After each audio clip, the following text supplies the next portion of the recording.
इच्छा है, एक आग्रह है, एक रिक्वेस्ट है। भगवान ने कहा, कहो मां क्या कहना चाहती है। मैया ने हाथ जोड़ करके कहा, कन्हैया प्रभु, आपकी माया तो आज के बाद हमें नहीं सताएगी, लेकिन एक रिक्वेस्ट मैं कर रही हूँ, एक निवेदन कर रही हूँ। बोले वो क्या है? कहा निवेदन ये है मेरा, बहुत प्यारी पंक्तियां किसी कवि ने लिखी हैं। माँ कह रही है, अगर हो सके मेरे मित्रों तो शाम को जब बिस्तर पर लेटा करिएगा तो इन दो पंक्तियों को गुनगुनाना। बहुत प्यारी गीत, बहुत प्यारा गीत, बहुत प्यारी पंक्तियां। माता कह रही है, प्रभु आसरा इस जहां का मिले ना मिले। ये राम कथा पर लेटना तो परमात्मा से यही प्रार्थना करना। क्या राम जी से निवेदन करना? क्यों राम जी? आसरा जहां का मिले ना मिले, मुझको तेरा सहारा सदा चाहिए।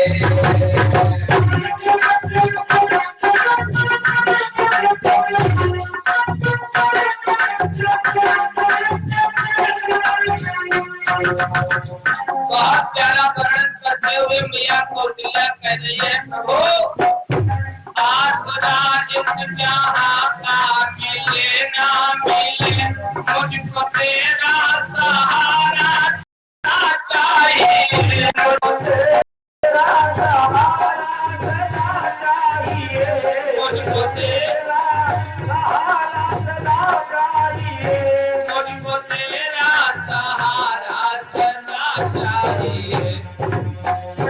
चांद तारे फलक पर दिखे ना दिखे, चांद तारे फलक पर दिखे ना दिखे, चांद तारे फलक पर दिखे ना दिखे, मुझको तेरा सदा चाहिए।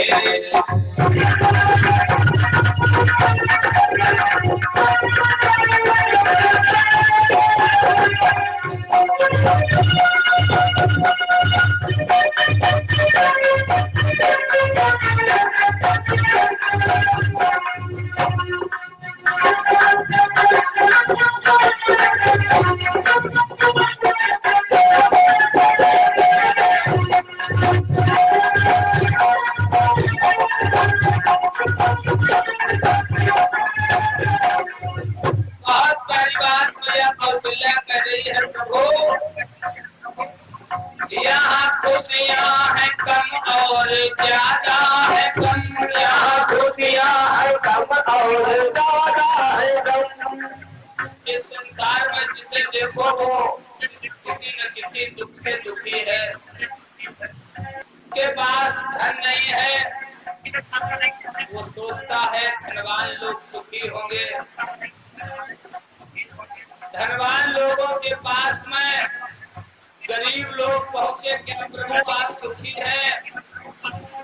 अमीरों ने कहा भैया आप बहुत सुखी हो, हम तो जो इच्छा करें वो खा भी नहीं सकते।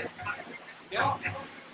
500 रुपया किलो वाली मिठाई बढ़िया मंगाई, गरीबों को एक एक पीस दिया, लो खाओ। गरीबों ने कहा सेठ जी हो सके तो 1 पीस आप भी ले लो।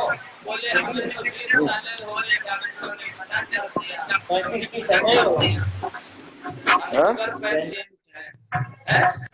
विचार करना मेरे मित्रों, क्या धन में सुख है? अमीरों ने कहा मैं तो रात को सोने के लिए टेबलेट खाता हूं तब कहीं नींद आती है, और बेचारा गरीब रिक्शे के ऊपर ही सो जाता है, क्या उसे चिंता है? हर कोई किसी न किसी दुख से दुखी है। जिसे देखो वो गमगीन लग रहा है।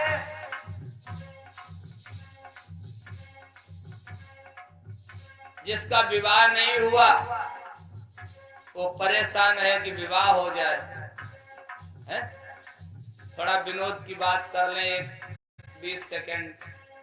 एक भक्त हनुमान जी के पास लिए धूप बत्ती और जय हनुमान ज्ञान गुण सागर, जय कपीस तिहुँ लोक उजागर, हनुमान चालीसा पढ़ रहा था। मैंने पूछा क्यों भक्तराज, क्यों ये धूप बत्ती जला रहे, हनुमान चालीसा पढ़ रहे? बोले गुरुजी विवाह नहीं हुआ, हो सकता हनुमान बाबा कृपा कर दें। हमने कहा इधर आ जाओ, हनुमान जी का खुद ही नहीं हुआ, तुम्हारा क्या कराएंगे? जिसका हुआ नहीं वो परेशान।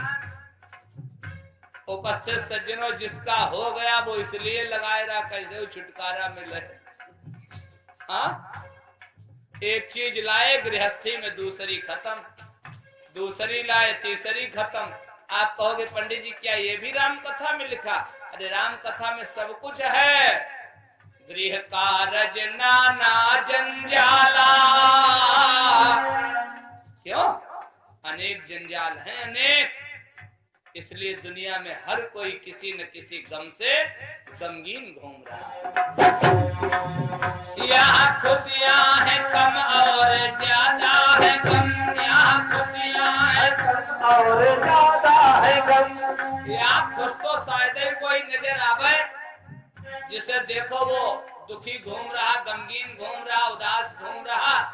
इसलिए मैया कौशल्या प्रभु से निवेदन कर रही है, भगवान यहाँ खुशियां हैं कम और ज्यादा है गम, जहाँ देखो वही है भरम ही भरम, जहाँ देखो वही है भरम ही भरम, जहाँ देखो वही है भरम ही भरम, जहाँ देखो वही है भरम ही भरम। मेरी महफिल में सम्मा जले ना जले, मेरी महफिल में सम्मा जले ना जले, मेरी महफिल में सम्मा जले ना जले, मेरी महफिल में सम्मा जले ना जले। एक सूफी प्यारा शेर लिखता है, उपस्थित सज्जनों ध्यान देना, इस जहां में मेरे आंसुओं को कौन पोंछेगा? जहां माने संसार, इस संसार में मेरे आंसुओं को कौन पोंछेगा? यहाँ जिसको देखो उसका दामन गीला लगता है। मेरी महफिल में सम्मा जले ना जले, मेरी महफिल में सम्मा जले ना जले, मेरी महफिल में सम्मा जले ना जले, मेरे दिल में उजाला तेरा चाहिए। महफिल में सम्मा जले ना जले, मेरे दिल में उजाला तेरा।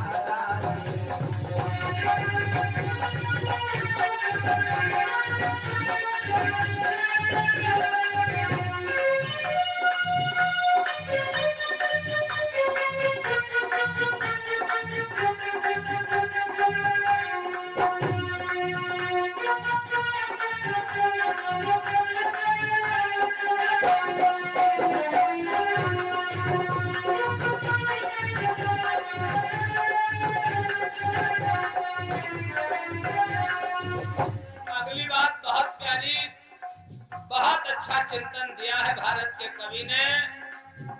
कभी वैराग है कभी अनुराग है, कभी वैराग है कभी अनुराग है।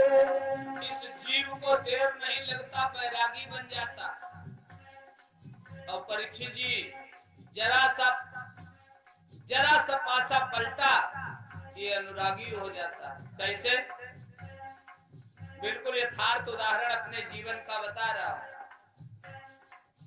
अगर सुबह समय पर चाय न मिल पाई, थोड़ा विलंब हो गया, तो ये जीव जानते क्या कहता मालकिन से?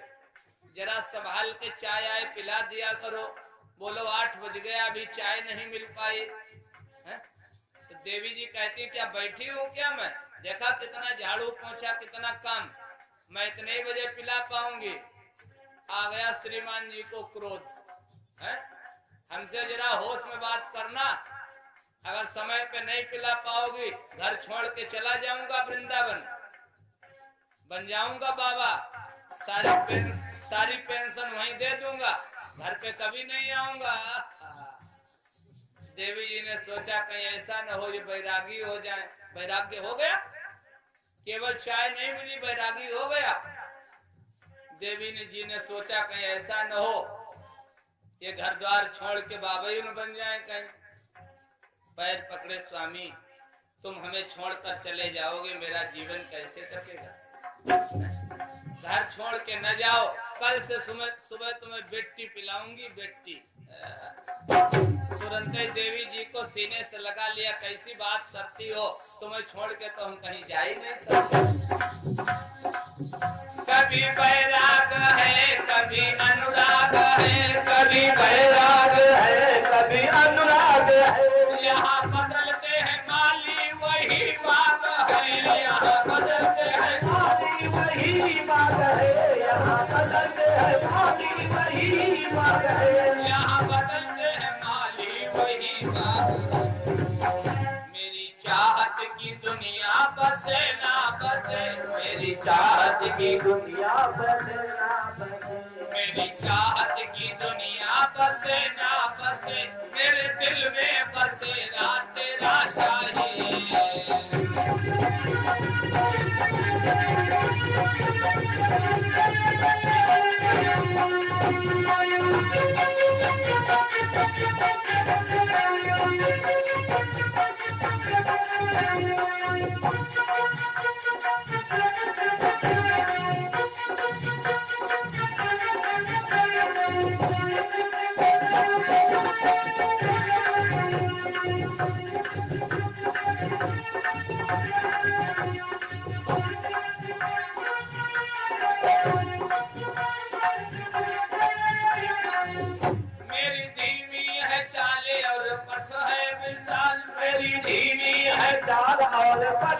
भक्त कहना प्रभु मेरी चाल तो बहुत धीमी है, अब आपका मार्ग बहुत लंबा है।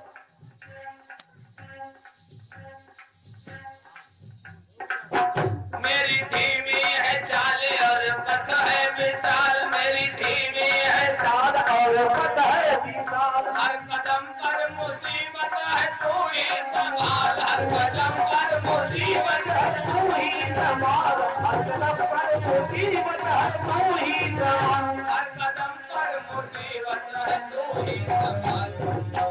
पैर मेरे थके ये चले ना चले, पैर मेरे थके ये चले ना चले, पैर मेरे थके ये चले ना चले, मुझको तेरा इशारा सदा चाहिए।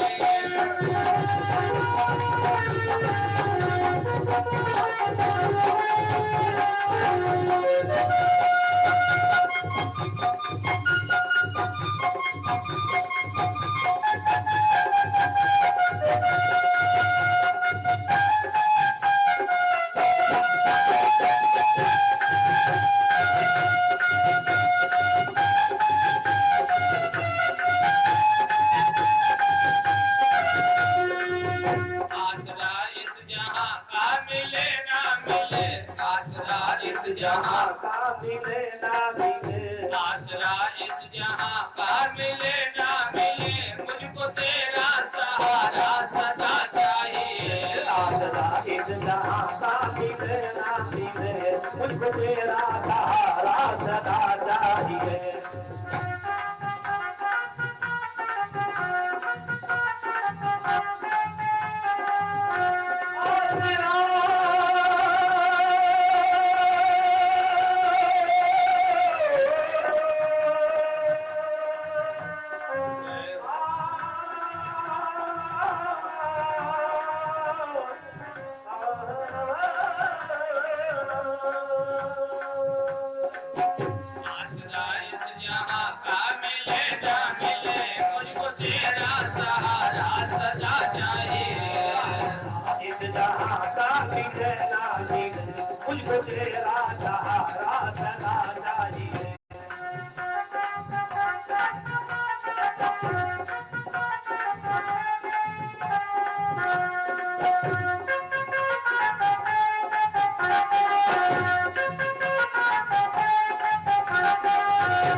बी हैप्पी, है ना। चिंता न करो माँ। गोस्वामी जी की कविता कहती है, भये कुमार और जब ही सब भ्राता,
जब ये सभी भाई कुमार हुए हैं तो दीन जनेऊ गुरु पितु माता।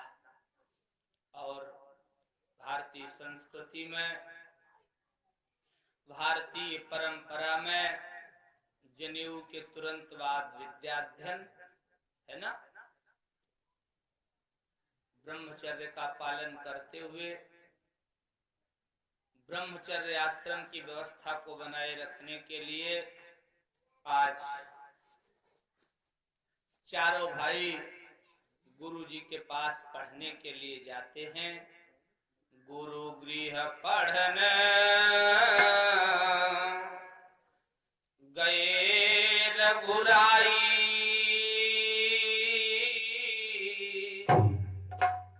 और अल्प काल विद्या सब आई।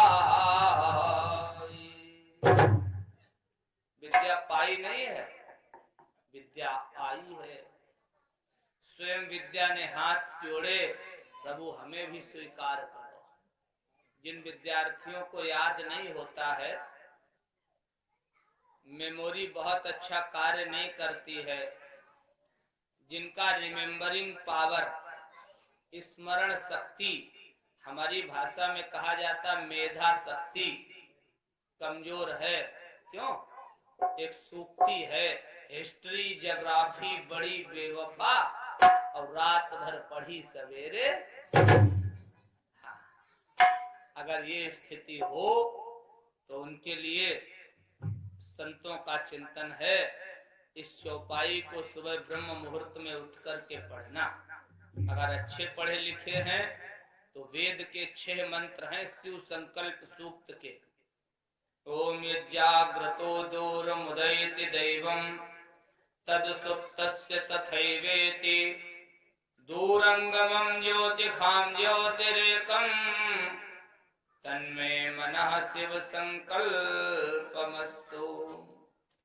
पहला मंत्र है, सुसारथि रस्वानिवयन् मनुष्यान् नेनीयते भिषुभिर्वाजिन इव हृत प्रतिष्ठम यदजिरम जविष्ठम तन्मे मनः शिव संकल्पमस्तु। ये अंतिम मंत्र है। ब्रह्म मुहूर्त में उठ करके इन मंत्रों का जप करना। ये न कर पाओ तो रामचरितमानस की एक चौपाई जपना। विद्यार्थी जीवन जिनका है, जिनकी याददाश्त कमजोर है, उन्हें विद्या प्राप्त होगी, ऐसा संतों का मत है। गुरु गृह पढ़न गए रघुराई, गुरु गृह गए पढ़न रघुराई, अल्प काल विद्या सब पाई।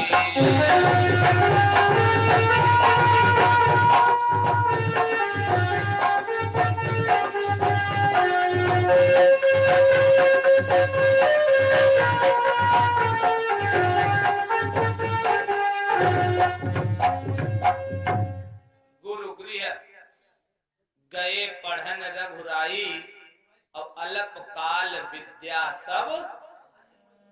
एक चिंतनीय विषय, क्या प्रभु पढ़ेंगे? जाकी सहज और श्वास श्रुति चारी,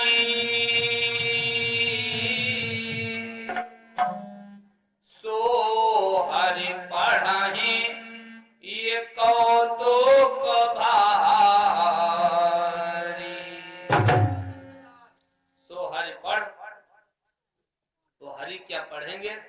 परीक्षित जी नहीं नहीं, स्वयं विद्या आई, उसने कहा हमें स्वीकार करो। उपस्थित सज्जनों, भगवान ने विद्या अध्ययन किया है। भाइयों के सहित शिकार खेलने के लिए जाते हैं। पावन मृग मारहि जिय जानी और दिन प्रति नृपहि दिखावहि पानी। ऐसा भी विद्वानों का मत है, ये पावन नाम का मृग जिस राजा के राज्य में रहता है, उस राजा के राज्य में बहुत अच्छा परिणाम नहीं आता है। इसलिए ये राजा लोग शिकार खेलने के लिए जाया करते और ऐसे पशुओं का शिकार किया करते थे। बोलो आनंद कंद भगवान की। राम जी एक कार्य बहुत अच्छा करते हैं। ये कार्य हमें तो लगता हर ग्रामवासी को करना चाहिए। कौन सा? जेहिते सुखी हो, जिससे घर के परिवार के लोग सुखी हो, राम सदैव वही कार्य करते हैं। हाँ, जेहि विधि सुखी मोहि पुर लोगा,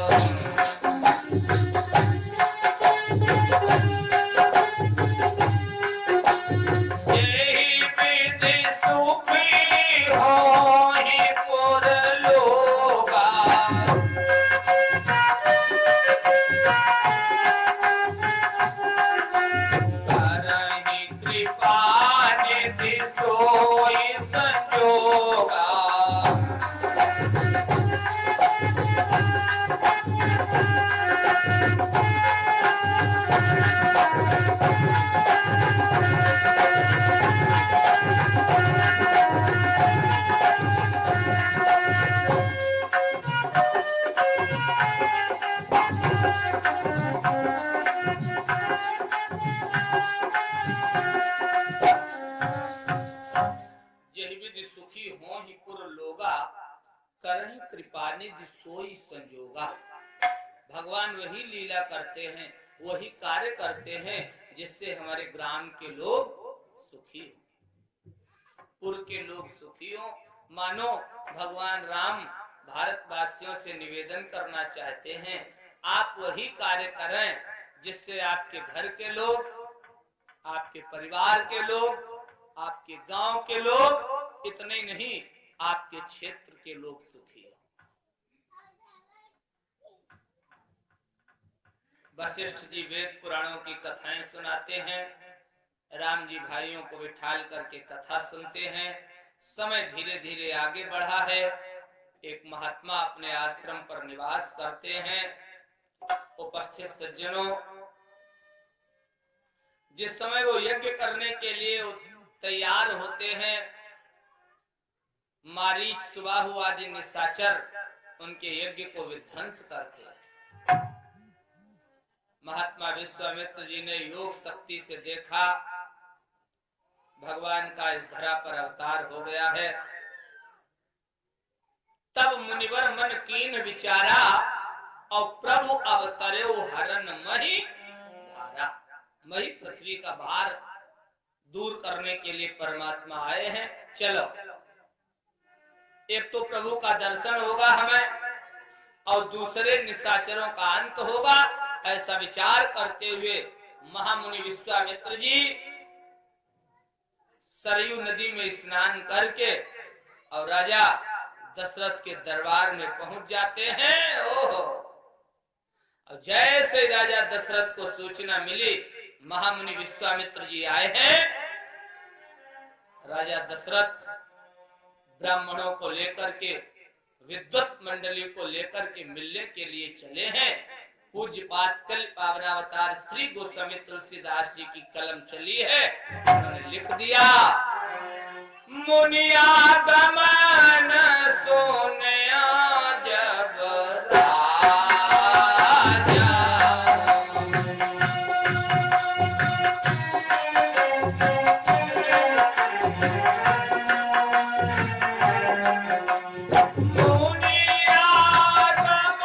गमन सोना जब राजा,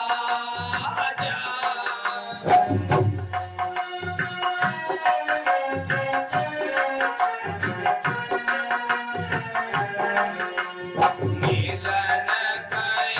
गयोले विप्र समाजा।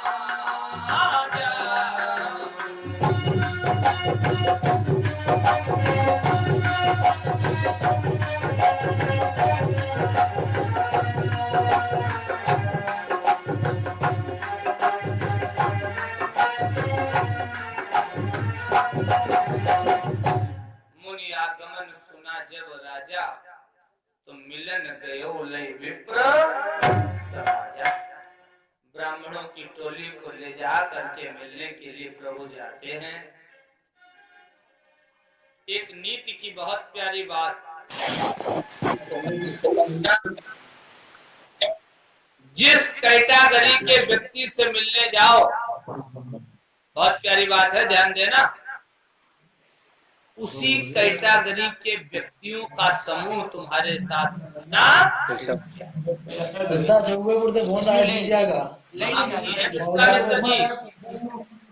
राजा जी मिलने जा रहे हैं, हो सकता उस महामुनि ने देववाणी में वार्ता शुरू कर दी, तो फिर राजा को उत्तर प्रत्युत्तर करने में थोड़ा दिक्कत होगी, इसलिए विचार किया और विचार करके ब्राह्मणों की टोली को लेकर के विप्र समाजा, ब्राह्मण समाज को लेकर के गए हैं। अगर कुछ चर्चा भी होगी तो विद्वत मंडली, ये ब्राह्मण समाज मेरे साथ है, चर्चा क्यों डिस्कस विधिवत हो जाए। लेकिन याद रखना, नीति का प्यारा चिंतन है, अगर कभी किसी बुरे व्यक्ति से मिलने के लिए जाओ तो उसी कैटेगरी के लोग तुम्हारे साथ होना चाहिए। वैसे मैं तो व्यासपीठ से निवेदन करूंगा, जीवन में कभी ऐसा वक्त ना आवे जो बुरे व्यक्ति से मिलना पड़े। क्यों? महाराज आज जैसे ही महामुनि विश्वामित्र को देखते हैं, दंडवत प्रणाम किया है और दंडवत प्रणाम करने के बाद अपने आसन पर बिठा लिया।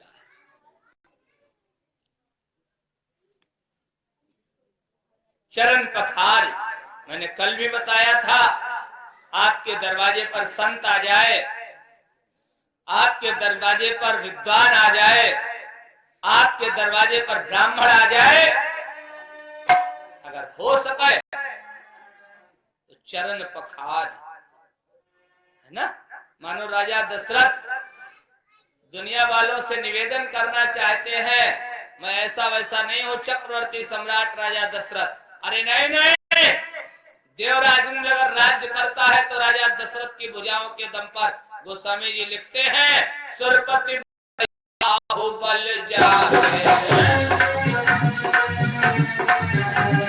सुरपति बसहि बाहुबल जाते, नरपति रहाई कृपा अभिलाषे।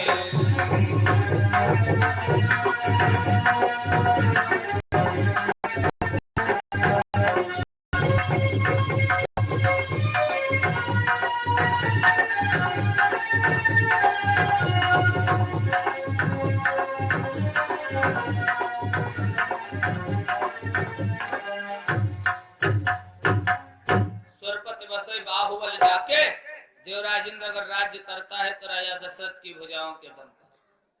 लेकिन वो भी कहते हैं, अगर मेरे दरवाजे पर संत आ गए तो चरण पखारी और कीन अति पूजा, मौसम आज धन्य नहीं दूजा। प्रकार के भोजन करवाए हैं। महाराज विश्वामित्र जी बहुत प्रसन्न हुए हैं। अब राजा दशरथ ने चारों पुत्रों को बुलाया और कहा आओ आकर के प्रणाम करो। पुण्य चरणन मेले सुत चारी, और राम देख मुनि देह। क्या मतलब? अपने पुत्रों को अच्छे संस्कार देना, संतों को का सम्मान कराना सिखाना,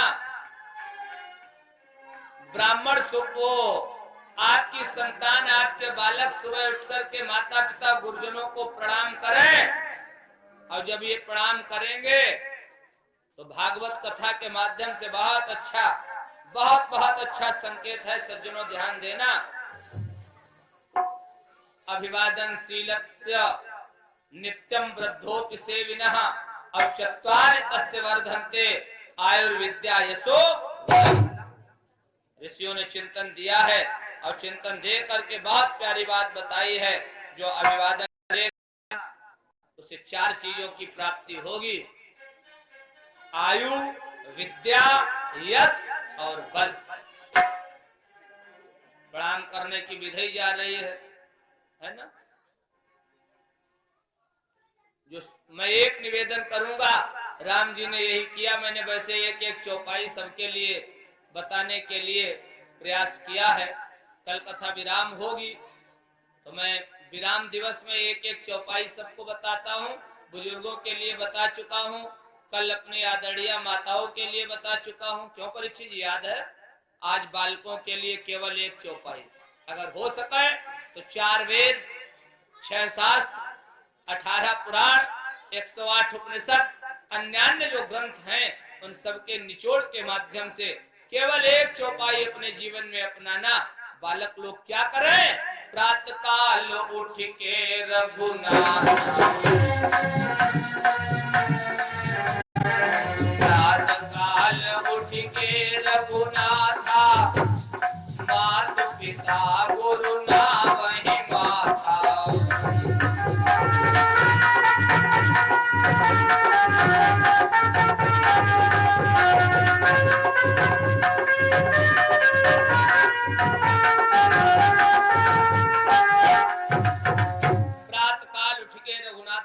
और माता पिता गुरु नाम ही माथा।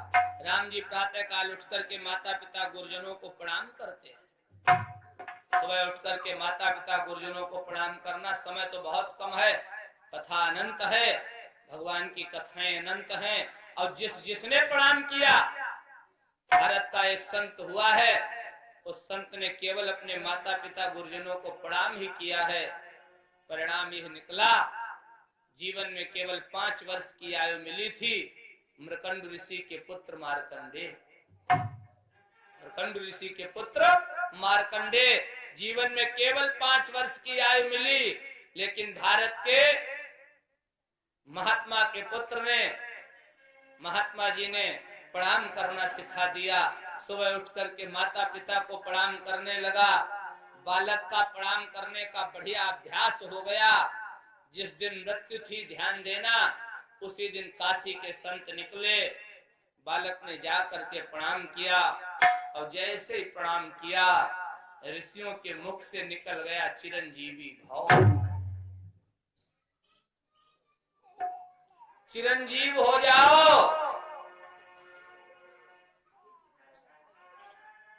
यमराज के दूत लेने के लिए आए। संतों ने कह दिया ये तो चिरंजीवी हो गया। क्यों? भारत का जो संत कहता है वो भगवंत का नियम बन जाता है। ब्रह्मा जी, विष्णु सब परेशान, आज इसकी मृत्यु है। ब्रह्मा जी ने आयु 5 वर्ष की दी है, लेकिन ये तो चिरंजीवी होने का आशीर्वाद प्राप्त कर चुका है। मामला भगवान शंकर के कोर्ट में पहुंचा। शंकर जी ने कहा चिंता न करो। ब्रह्मा जी से कहा इसकी कुंडली निकालो और जहां पर आज इसकी मृत्यु लिखी वहां पे थोड़ा व्हाइटनर लगा दो। व्हाइटनर, सफेद स्याही, सफेदा लगा के चिरंजीवी बना दो। क्यों क्यों बना दो? क्योंकि भारत के संतों ने कह दिया है, अपनी तपस्या के माध्यम से, अपने सुकर्म के माध्यम से, अपनी कठिन मेहनत के परिणाम स्वरूप आज मार्कंडेय चिरंजीवी हो गए। पुराणों में वर्णन है, पहले 7 चिरंजीवी थे। अश्वत्थामा बलिर्व्यासो हनुमांश विभीषणः कृपा परशुरामश्च और सप्तैते चिरजीविनः। क्यों? उसी के नीचे श्लोक बढ़ा दिया गया, सप्तैतान संस्मरे नित्यम और मार्कंडे यथाष्टमम। मार्कंडे 8वें हो गए। इन 8 ऋषियों का ब्रह्म मुहूर्त में जो 8 बार नाम जपता है, जीवेत वर्ष शतम साग्रम, उसे 100 वर्ष से अधिक आयु भी मिल सकती है। 100 तो मिलेगी, हाँ, अपमृत्यु विवर्जितः, उसकी कभी अकाल मृत्यु नहीं होती। याद करने का, नोट करना, अश्वत्थामा, बलि, व्यास, हनुमान, विभीषण, कृपाचार्य, परशुराम और मार्कंडेय। ब्रह्म मुहूर्त में उठ के नाम लेना, इनका जप करना है। हो पाएगा ब्रह्म मुहूर्त में उठना? इतनी सर्दी में बोलो गोविंद भगवान की। हाँ, तब करना पड़ेगा, मेहनत करनी पड़ेगी, कठिन प्रयास करने पड़ेंगे, तब लाभ मिलेगा, है ना। Hard work is the key of success. कठिन परिश्रम ही सफलता की कुंजी है। लक्ष्य न ओझल होने पाए, कदम मिलाकर चल, सफलता तेरे चरण चूमेगी, आज नहीं तो। हाँ, कदम चूमती उसकी आकर के मंजिल, अब मुसाफिर अगर कोई हिम्मत न हारे। राष्ट्र कवि, बीए तक जिन्होंने बढ़िया पढ़ाई की, हिंदी पढ़ी है, एक कवि का नाम पढ़ा होगा, श्री रामधारी सिंह उर्फ दिनकर। मुश्किलें दिल के इरादे आजमाती हैं, स्वप्न के पर्दे निगाहों से हटाती हैं, हौसला मत हार गिरकर ओ मुसाफिर, हौसला मत हार गिरकर ओ मुसाफिर। हम लोग मुसाफिर हैं, यात्रा पे आए हैं। क्यों? मानव तुझे क्या याद नहीं, तू ब्रह्म का ही अंश है, कुल गोत्र तेरा ब्रह्म है, उस ब्रह्म का ही वंश है, संसार तेरा घर नहीं, 2-4 दिन रहना यहाँ, और कर ध्यान अपने राज्य की, स्वराज्य निष्कंटक ज्ञान। हम लोग यात्रा पर आए हैं। हौसला मत हार गिरकर ओ मुसाफिर, और ठोकरें इंसान को चलना सिखाती हैं। इसी बात पर मोहर लगा दी श्री मैथिली शरण गुप्त जी ने भी। नाम सुना है, पढ़ा भी होगा परीक्षित जी। नर हो न निराश करो मन को, कुछ काम करो कुछ काम करो, जग में रह कर कुछ नाम करो, है? कुछ तो करो, अपने शरीर को, मानव जीवन को किसी लायक तो बनाओ। बेकार चला गया अगर, तो बड़े भाग्य से मिला है। श्री गोस्वामी जी महाराज की कविता कहती है, बड़े भाग मानुष तनु पावा, बड़े भाग मानुष तनु पावा, सुर दुर्लभ सद्ग्रंथ निगाहा।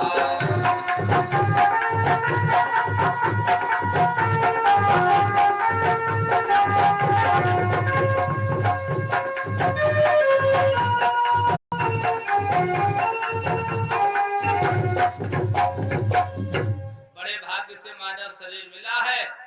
भागवत जी में भी वर्णन किया, निर्देह माध्यम, ये निर्देह मानव शरीर बड़े भाग्य से मिलता है। उपस्थित सज्जनों, अब इसे प्राप्त करके भी अगर सुकर्म न कर पाया, इसे प्राप्त करके भी अगर भगवान का भजन न कर पाया, इस मानव शरीर को प्राप्त करके भी अगर परमार्थ न कर पाया, वृथा गतम तस्य नरस्य जीवनम, आपका ये मानव शरीर प्राप्त करना बेकार चला गया। इसलिए किसी लायक को बताओ, बनाओ इसको। एक सूफी ने प्यारा शेर लिखा है, समा बुझ जाए तो जल सकती है। परीक्षित जी, समा बुझ जाए तो जल सकती है, कश्ती मझधार में फंस जाए तो निकल सकती है, मायूस न हो इरादे न बदल। एक सूक्ति है, हारिए न हिम्मत और विसारिए न राम।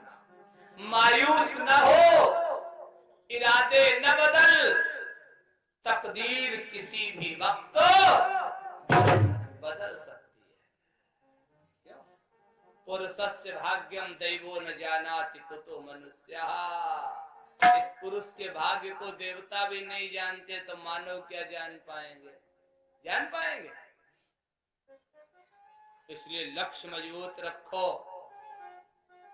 मेहनत करने का प्रयास करो, और मेहनत कभी बेकार नहीं होती। हाँ, परिणाम विलंब से आ सकता है, रिजल्ट देर से मिल सकता है, लेकिन रिजल्ट मिलेगा जरूर। कभी कभी जब कोई संसार का जीव बहुत मेहनत करता है, रिजल्ट नहीं मिलता, तो दूसरा समझाता, भैया परेशान न हो, परमात्मा के यहाँ देर है लेकिन अंधेर कहा जाता है। इसलिए बहुत प्यारा चिंतन है, अपने तप के दम पर, अपने सुकर्म के दम पर सुबह माता पिता गुरुजनों को प्रणाम करने के परिणाम स्वरूप मार्कंडे ऋषि ने अपने को चिरंजीवी बना लिया। महाभारत का प्रसंग है, महात्मा भीष्म 6 महीने बाणों की सैया पर लेटे रहे, खून की धार बह रही है, रग रग से रोम रोम से ब्लड निकल रहा। महात्मा भीष्म से पूछा गया, तुम अपने प्राण नहीं छोड़ोगे? भीष्म ने कहा, चले जाओ मेरे सामने से, जाकर के आराम से युद्ध निपटाओ, मैं अभी मरने वाला नहीं हूं। कौरव पांडवों ने पूछा, क्यों? महात्मा भीष्म ने कहा, मुझे मेरे पिता के द्वारा इच्छित मृत्यु का वरदान मिला है। क्यों? करो माता पिता की सेवा, करो इन्हें प्रसन्न, सुबह उठ करके प्रणाम करना। श्री राम कथा भारत के भाइयों से निवेदन करना चाहती है, अथवा तो उन लोगों से निवेदन करना चाहती है जो एक दूसरे का अभिवादन करना जानते हैं। नहीं करते तो करने का प्रयास करना। आज से अभिवादन करने वालों को करना, जो जिस योग्य अभिवादनीय है, प्रणाम करने योग्य है, उसको प्रणाम करना। आपके घर में राम राज्य की स्थापना हो जाएगी, श्री राम कथा सुनने का परिणाम प्राप्त हो जाएगा। मैं समझ लूंगा मेरी कथा सुनाना सफल हुआ, अब आप लोग समझ लेना मेरी कथा सुनना सफल हुआ। अब अगर परिवर्तन न किया तो जा श्री राम कथा की पोथी काहे न सिर पे बांध लेना, कोई लाभ मिलने वाला नहीं। कथा सुनकर के परिवर्तन लाने का प्रयास करना। इसलिए एक चौपाई अपने जीवन में अपनाना। राम जी ने यही किया है, प्रातः काल उठ के रघुनाथ, प्रातः काल उठ के रघुनाथा, माता पिता गुरु नावहि माता।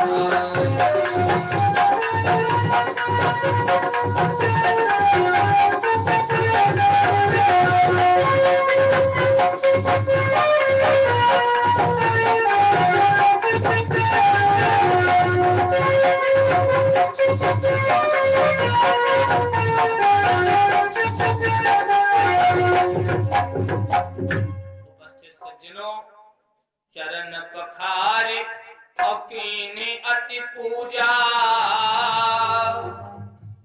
राजा दशरथ ने उनके चरण धुले हैं, पूजा की है, भोजन करवाया और पुण्य चरणन मेले सुत चारी।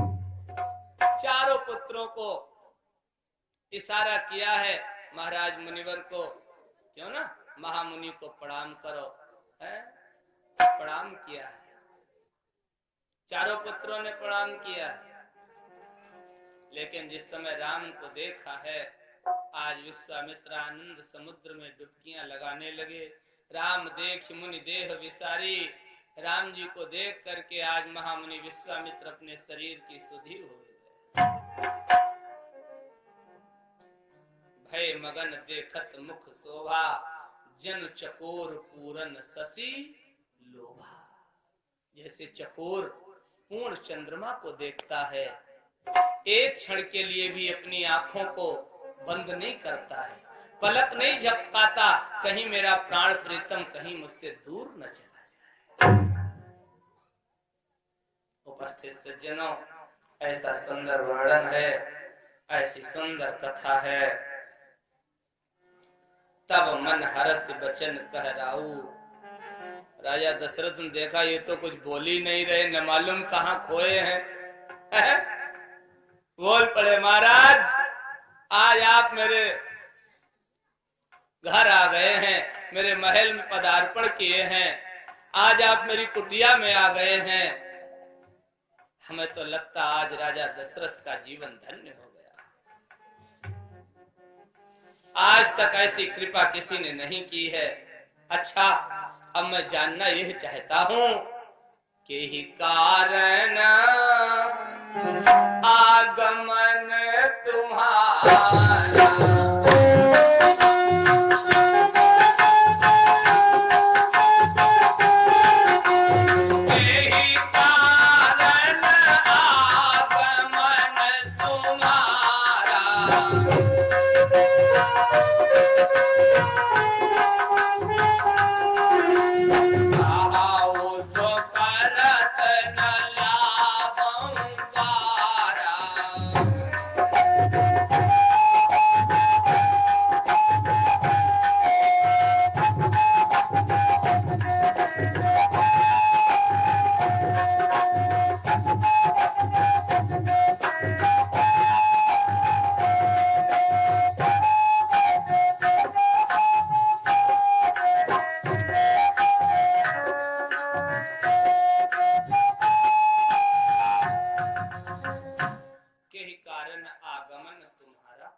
अपने आने का कारण हमें बताओ।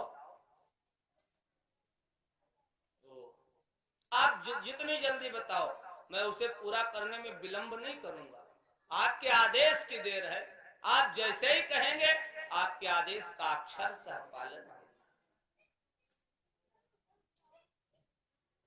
मुनि विश्वामित्र ने कहा, असुर समूह सतावहि मोही, मैं जाचन आयु नृपु। कुछ मांगने आया। श्री राधे श्याम जी की एक लाइन मुझे याद आ रही। गुरु विश्वामित्र आज राजा दशरथ से कहने लगे, मैं यज्ञ जिस समय करता हूं, मैं जिस समय यज्ञ करने के लिए बैठता हूं ना, मैं यज्ञ जिस समय करता हूं, दुख राक्षस मुझको देते हैं।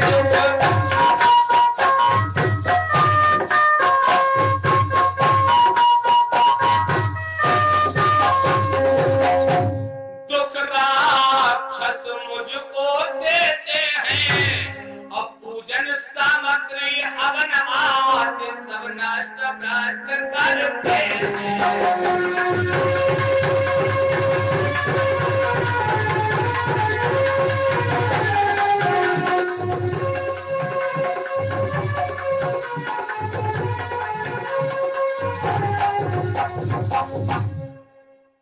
महाराज, मैं यज्ञ जिस समय करता हूं, दुख राक्षस मुझको देते हैं, पूजन सामग्री हवन आदि सब नष्ट भ्रष्ट, इसलिए अनुज समेत देहु रघुनाथ।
निश्चर बध में होब सनाथा।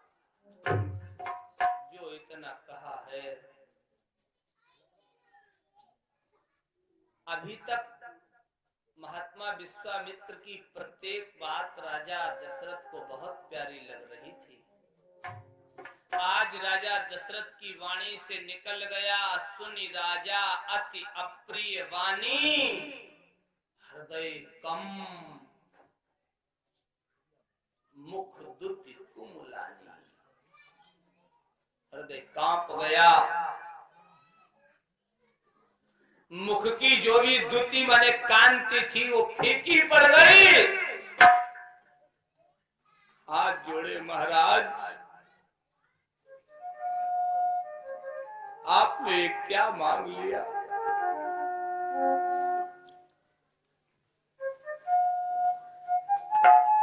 आपने गौ माताओं को मांगा होता मैं दे देता,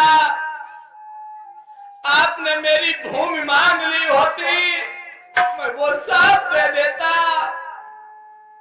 आप मेरा पूरा खजाना मांग लिए होते।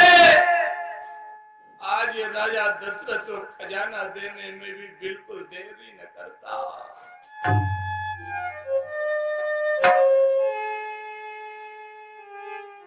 आज तो आप मेरे प्राण मांग लिए।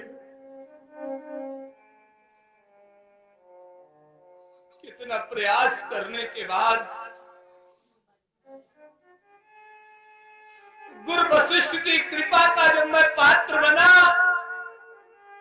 तब कहीं चौथेपन में ये पुत्र मुझे प्राप्त हुए।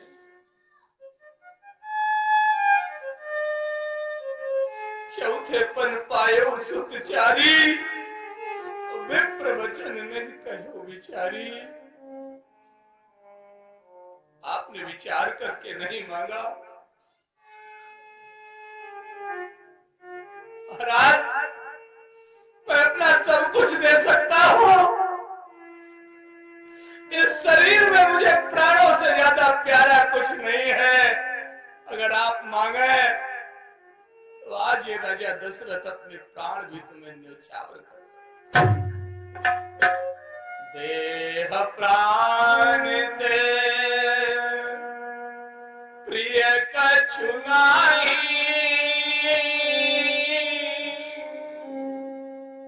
सो मुनि दे निमिष एक माई। इस शरीर में मुझे अपने प्राणों से ज्यादा प्यारा कुछ नहीं है। अगर आप मेरे प्राण मांगे महाराज, एक निमिष में पलक को गिरने उठने में जितना वक्त लगता है, उतनी देर में राजा दशरथ आज अपने प्राणों को तुम्हें समर्पित कर देगा।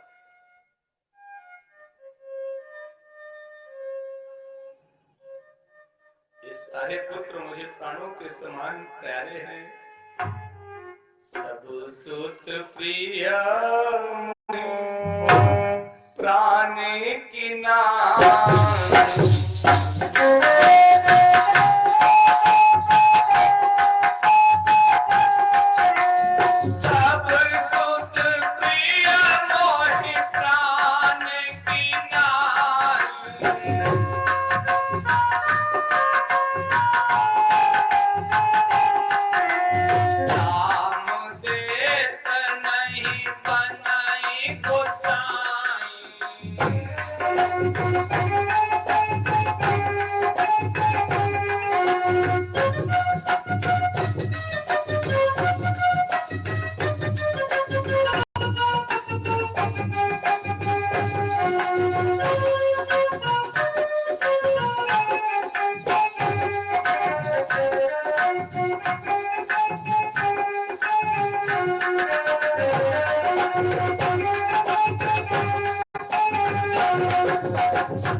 सभी पुत्र मुझे प्राणों के समान प्यारे हैं, पर राम देत नहीं बने गोसाई।